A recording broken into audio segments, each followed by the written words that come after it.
right, everyone. Happy Friday. It's Alissa Coram. I'm multimedia content editor at IBD. And joining me on the show today, prepping his final notes for what's going to be a very juicy discussion today, is Jim Roppel, hedge fund manager, founder at Roppel Capital Management. It's great to see you, Jim. You too. Yeah. So the reason why I wanted you on the show today is because in previous conversations with you that I've had, I've learned that you have been, for a number of years, quite the crypto bull and crypto enthusiast, and you're just really plugged into that space. So with that, and in addition to being such a great slim investor, the great track record, I figured you were the perfect person to go to unpack all of the crypto drama that has unfolded over the last week plus. There is a lot to unpack there. So just your general thoughts first to kick off on what the heck is going on, because I think one of the key questions is, can this just be excused okay, there were some bad actors, let's not let that tarnish the whole crypto theme and the possibilities that could come? Or is this something that could spread and is causing fear throughout the industry rather than just being an isolated case? All right. Well, that's about four things. And first, I know. There's so much to ask. Anybody who lost money not because of their own misdirection of the assets, because it was stolen from them. First of all, I really feel sorry for you, because no one really saw this coming, or I should say very few people. Malfeasance is never okay. Thievery, unethical behavior, always bad. There's a lot to unpack here. Like you said, that let's start off with this.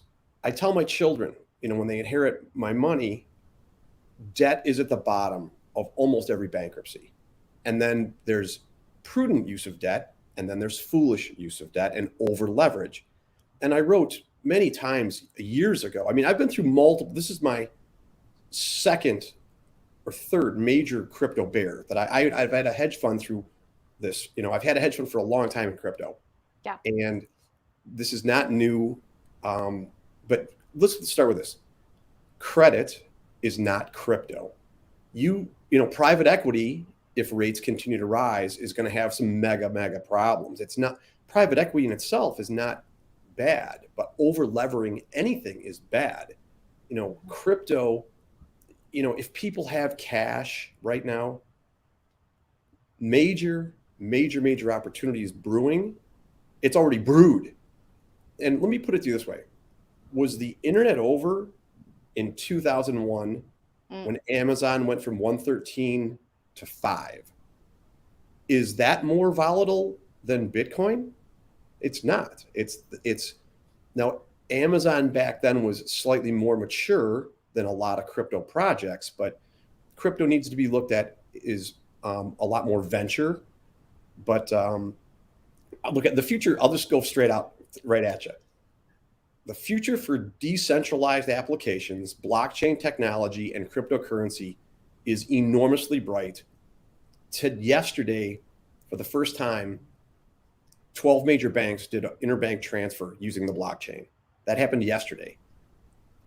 Man Financial is launching one of the biggest crypto hedge funds ever. I think they've completed their funding. The future is enormous here. It's like saying today that crypto's over is just like saying the internet was over in 2002. Just not the case. The fear is off the rails. Bloomberg Business Week's cover is crypto's dead, which that's like a major sign. Ask me some more questions. I'll try to answer. Yeah, no. I feel like this is the thing, though, Jim, is would you have ridden down Amazon from 113 or 116 to 5? There's liquidity in Amazon. There's lack of liquidity in crypto. If you're a trend follower in crypto and you have the ability, there's a lot of private placements in crypto. Crypto is really for the most part, a venture capital space. As of today, the total market cap of all crypto combined is about $800 billion. That's less than half the size of Microsoft alone. This is a micro market. But if you're a trend follower and you have liquidity, you probably should not have written this stuff down. And I have personally written down some of the positions, and I regret it, but I am primarily a technology, or I'm quasi techno fundamentalist in stock, but I'm a lot more fundamental in crypto. Right. I have about a third of my whole fund in private placements. I have cash, and I will definitely be participating in some of these very, very viable deals where there's going to be distress. And you asked, will there be contagion? SI, Silvergate Bank, was down another 10% today. I think Coinbase was down. You have the chart of GBTC in the lower left-hand corner here. There's a lot of questions whether they're, if you're paying attention to like Dylan LeClaire on Twitter. Yeah, here, hold on one second. Yeah, there we go. We've got the chart pulled up now. Go ahead. It's at a 40% discount. Now, this is a closed-end fund. It's right. not an ETF. So right. They don't buy and sell shares every week to move it into line. So it's at about. It's a rough proxy for the direction of Bitcoin. Yeah, no, that's very accurate. But I've never seen a closed-end fund at a 40+% discount. So there's question as to whether they're trying to raise financing or not. I mean, and then that transfers into not Gemini, but Genesis. And there's, is the contagion over? No one really knows, or the price would have discounted it already. A lot has been discounted, but look, people thought Luna was the bottom, Three Arrows was the bottom. Now this is equivalent to like, not the Amex, but the New York Stock Exchange blowing up. That's what we're talking about in crypto. And oddly, I know this is going to sound far-fetched, but if the New York Stock Exchange shut down, the whole exchange, where would prices be? And look at where crypto, Ether and Bitcoin, after the initial drop, has stopped going down. Ethereum is well above the June lows. And here's something that this might be helpful. The real winner here is Binance. They're the ones who really sniffed out the problems at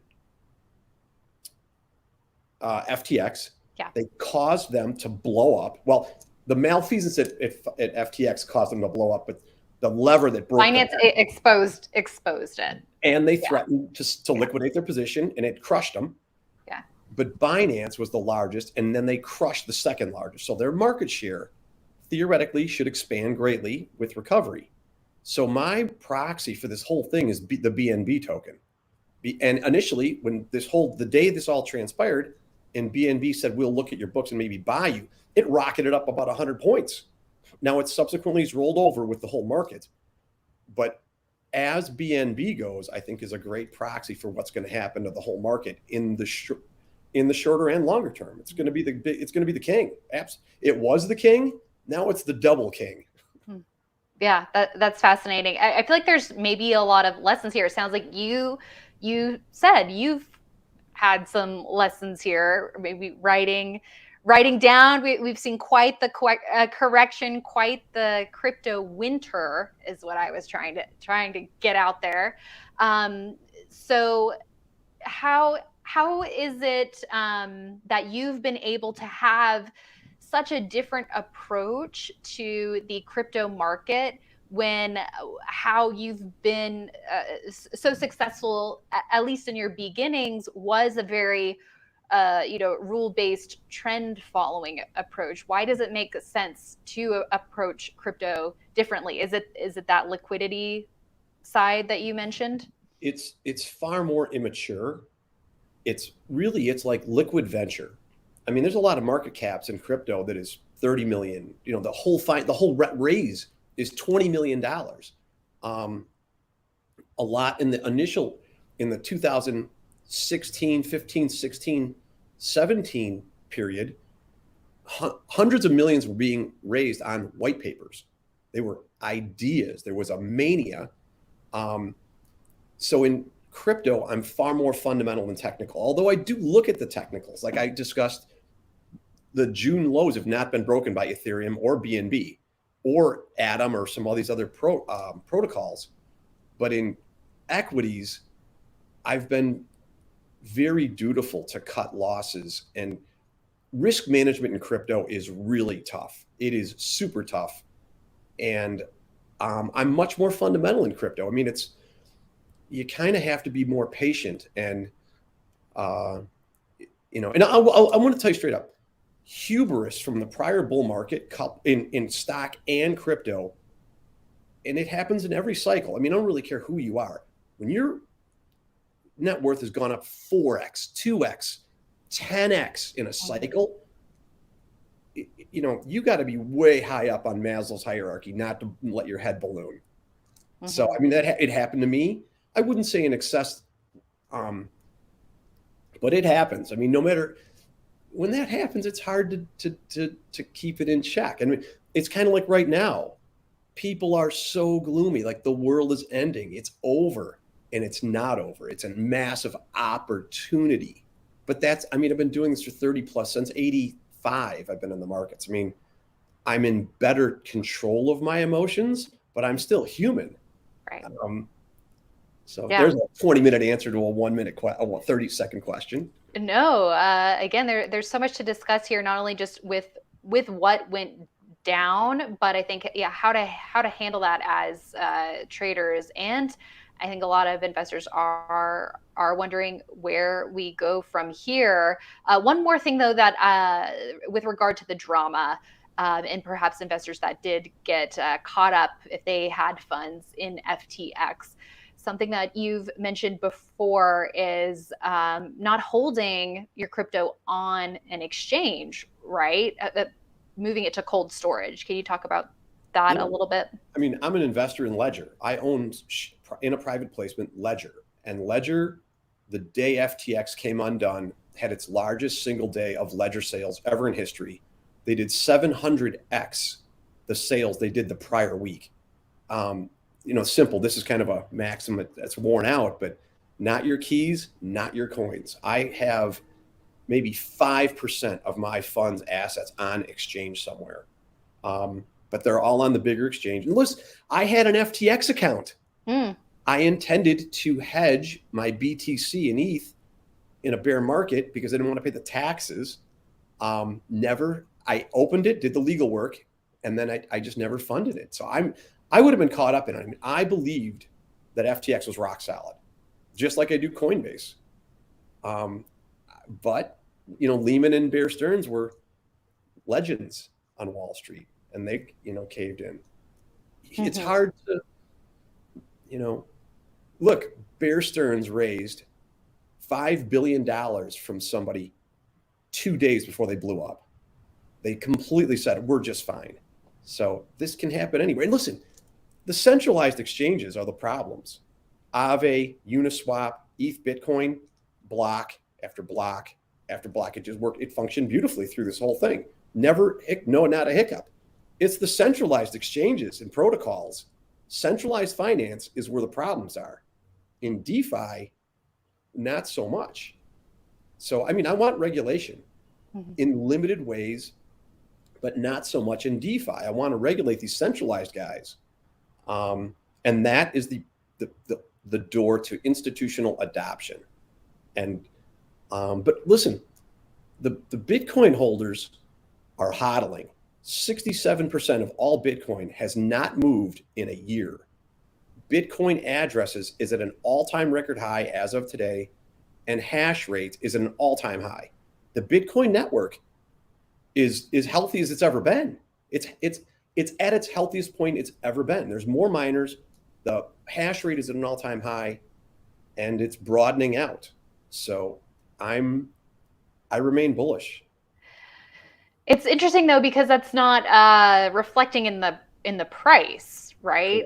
The price in the last couple of weeks has taken a pretty big hit. So even if you do have the keys to your coins and you're not holding it on an exchange, the value is still down. Being impacted, right? It is down big time. And I would say to anybody who's new to this and is hearing this for the first time or has no crypto exposure, if you want to just say, hey, this is really cheap, like the bottom, I would allocate 5% of your money to it and be ready that it could go lower.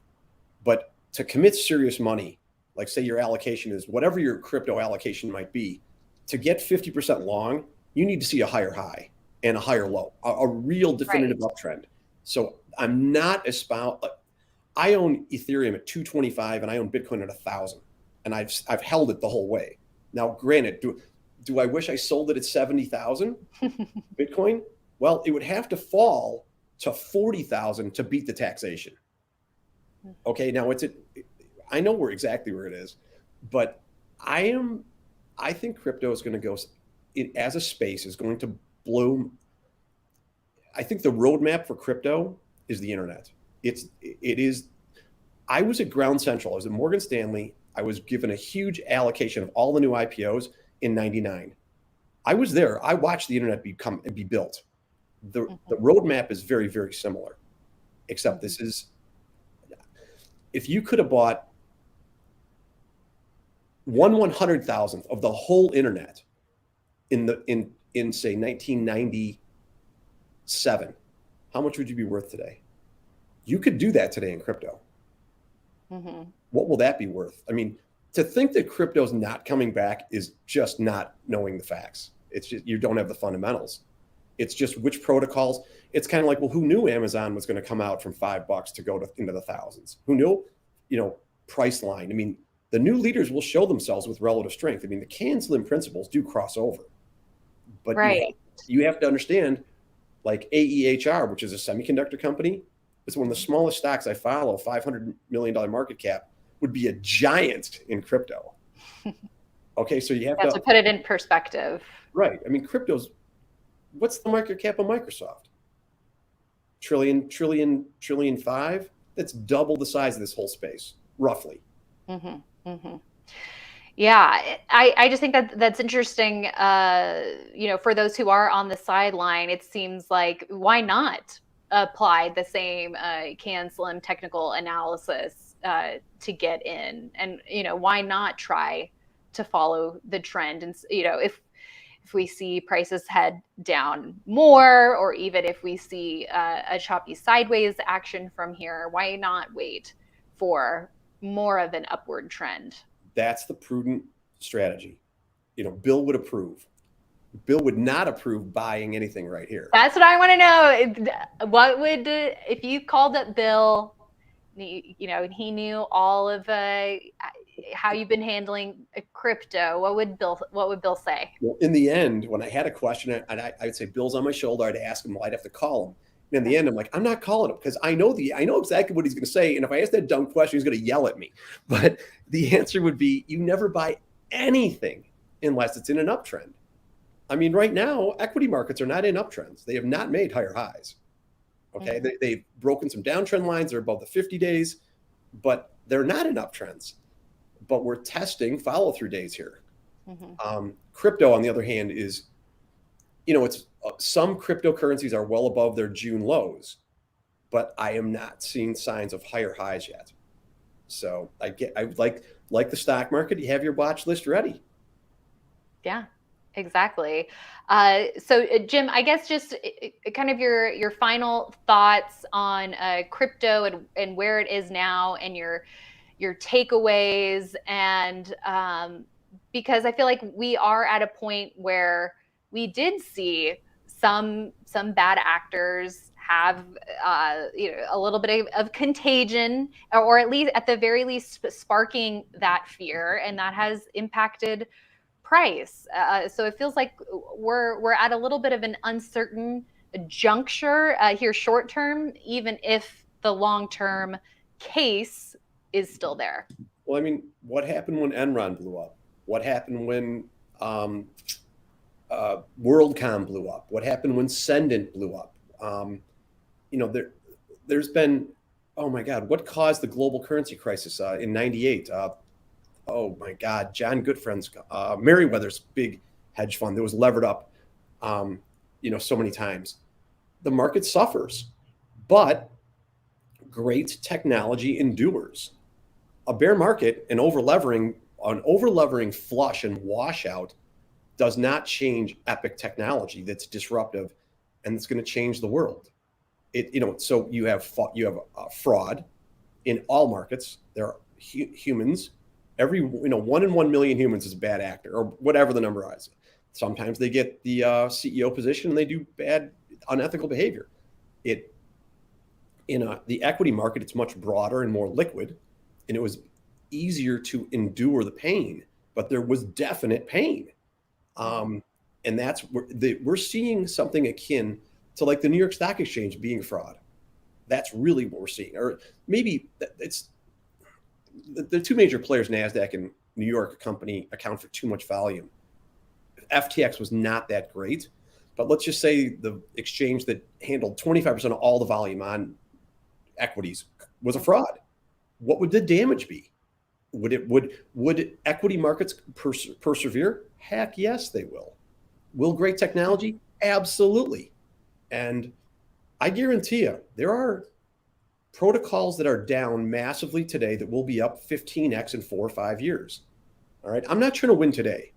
I love winning on the day, but I'm looking down the road 5 years. There are protocols that are not even ICO'd right now that are going to be in the top 30 market cap of all crypto within 5 years. All right. Think about this. Here's just kind of something I'm looking at. I try to keep all my money in the top 30 to 50 market cap of all coins. If you just did that, and if your coin fell out for say 3-4 months and you blew it out and reallocated to one in the top 30, 40 market cap, you'll be there you will be there in the end. And that's what I'm trying to do. I'm trying to be there in the end. I have patience. It's kind of like in venture capital, like by no stretch do I call myself a VC, but in equities, when I start probing and I build up a position, I want to give that every possibility to succeed. I'm not looking to make 5 points in 3 minutes or 3 days or 3 months. My ideal position is to hold it for 18 months and have it go up 200% or more. And that's pretty short term, like in VC, in venture, you have to look out 3 years, 5 years. You cannot be short-sighted here. Don't expect, if we have a big rally here, a big bounce, I would be suspect. I mean, it could happen, could be oversold in crypto, but buying great assets right now, or when the trend turns up, is going to be wildly rewarding. It's just like buying internet stocks in 2002. It's the same. It's very similar. How about that? Yeah, those are some good thoughts, and perhaps maybe you're handling things a little bit different as a hedge fund as individual, than individual investors might, in terms of there are some investors out there who the only thing that they are investing in is crypto. Is that advised? I would never want to do that. I mean, are you 18 and you just inherited $3 million? Well, you put everything. No, it's probably never okay. It's a cowboy position. You have to be. You do that. You have to be willing to lose most of your money. But here's the thing: crashes don't occur at the end of bear markets. Okay, we've had a 75% decline in the general crypto market. Crashes occur right after bubbles and euphoria. Same for equities right now. Anything is possible, but we've seen the NASDAQ's 35% off the high to low. Crashes occur a month or 3 off the top. We're way past that. So the all or nothing proposition, I think, is kind of removed if you diversify out in crypto, but I would never advise, even for a young person who has many years of earning in front of them, to allocate 100% to anything. Great. And since you mentioned a little bit about where we are in the equity market environment, let's talk a little bit more about that and where we are in this bear market. You talked about declining tops trend line. previously. The NASDAQ has really been lagging. The S&P 500 has been faring better. It's coming up right to a trend line and the 40-week line. So a key area there, the Dow has been outperforming and is above a trend line here. What do you make of where we're at? Do we have, how much more bear market do we have to go? And underneath the surface, are you seeing any signs of hope, or are you seeing individual stocks still not acting right? There's a very select few names, and I mean, we can just ramble them off. First Solar, a few semiconductors like maybe Sanmina, Rambus, Biotech, Halo, Biogen, Gilead. But in general, like SMCI looks really good. Crocs, I hate the overhead on Crocs.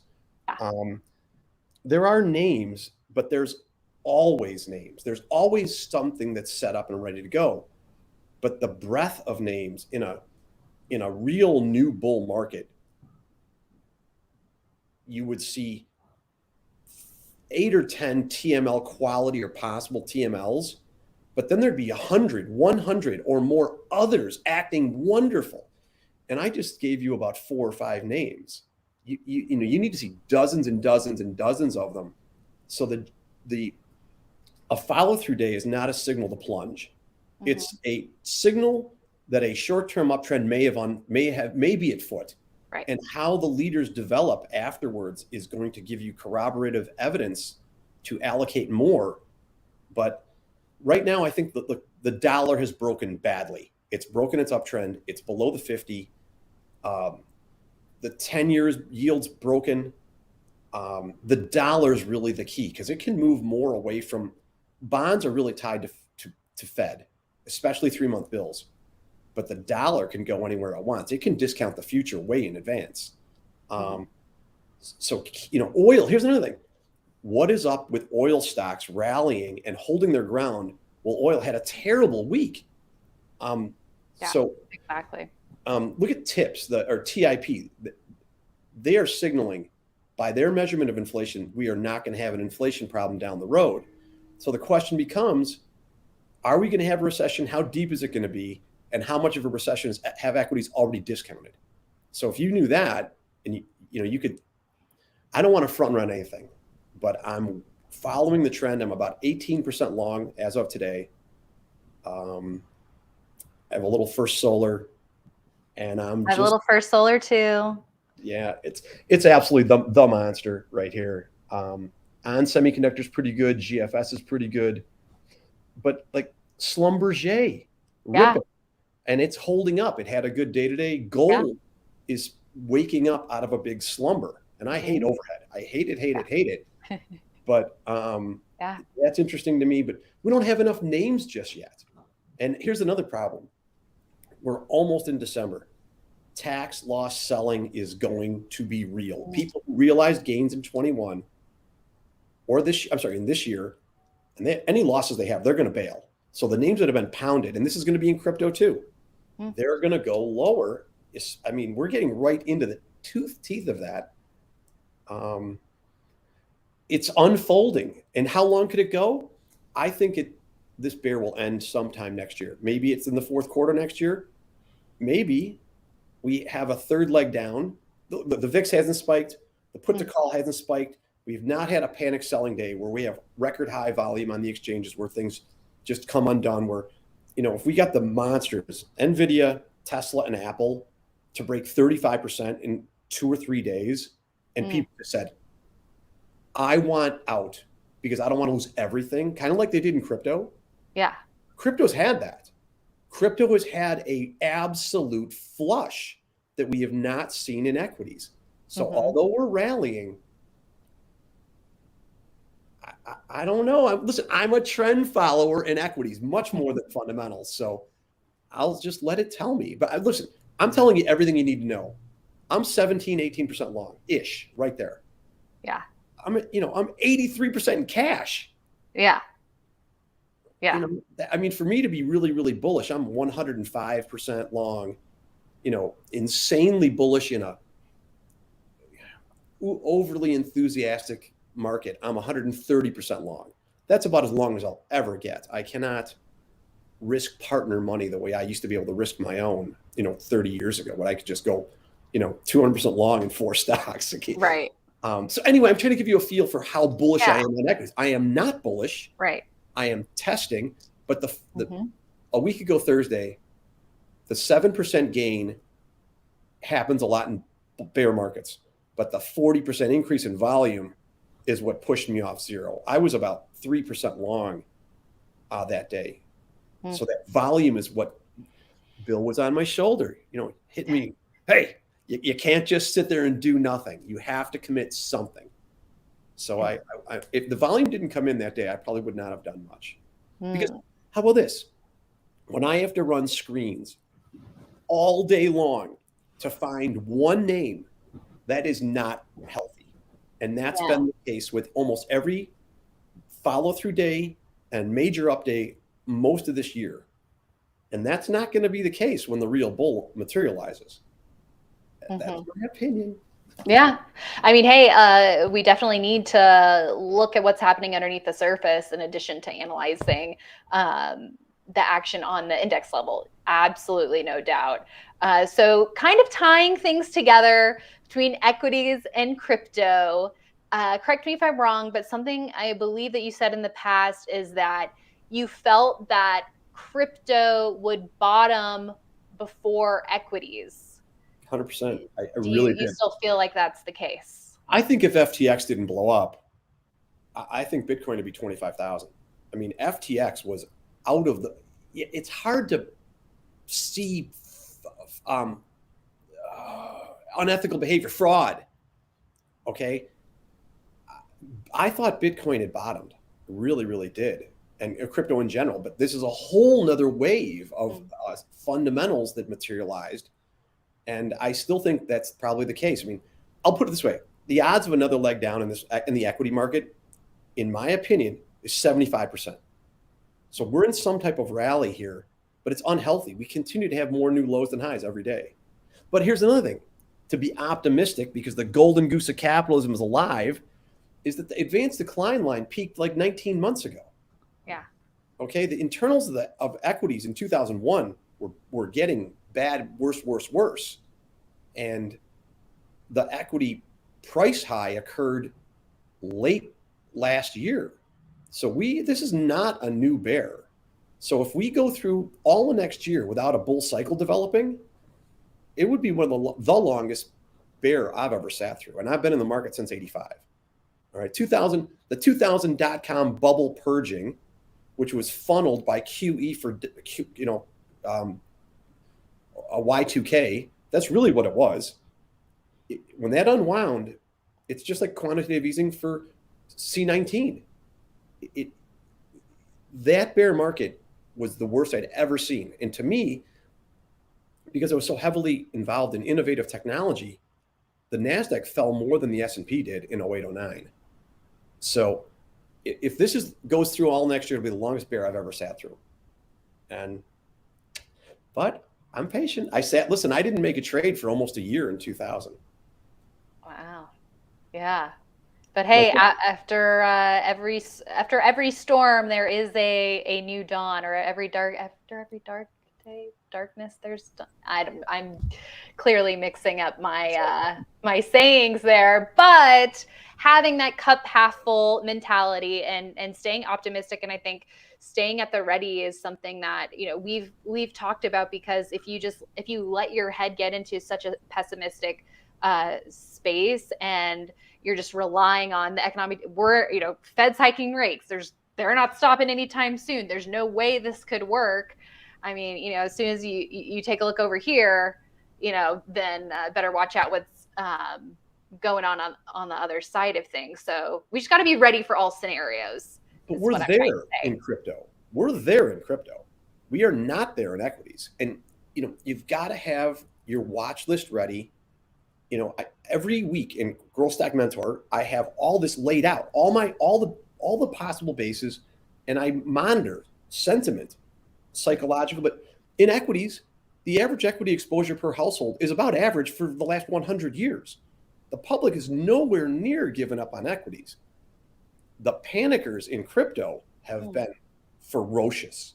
The mongering, the fear mongering, the FUD is it's beyond. It's worse than 17. It is worse. Wow. So I mean, look at the new covers that come out on magazines and the newspapers in the next week or two. I think they're going to be. Yeah. And look, this FTX thing, not new.